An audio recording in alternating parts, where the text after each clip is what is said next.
যারা ইমানদার ছিল কোনো কারণে দিন থেকে বের হয়ে গেছে। কি কারণ হইতে পারে?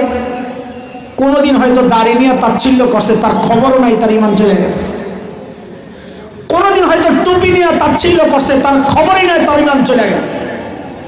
কোনোদিন হয়তো ইসলামী কোনো বিধানকে নিয়ে তাচ্ছিল্য করেছে, যারা জিহাদের কথা বলে তাদেরকে জঙ্গি বলে তিরস্কার করেছে, কোরআনকে জঙ্গিদের কিতাব বলে কোরআন যাদের কাছে পাওয়া গেছে তাদেরকে গ্রেফতার করেছে।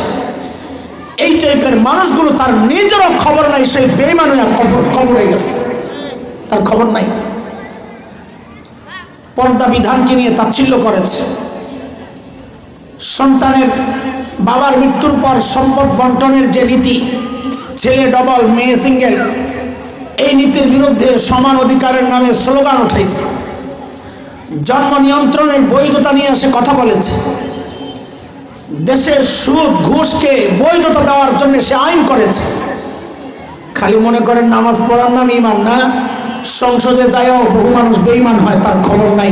শরীয়তের বিরুদ্ধে, কোরআনের বিরুদ্ধে কোন আইন যদি কেউ পাশ করে তাহলে নিঃসন্দেহে বলা যায় সেও বেঈমান হয়ে যায়।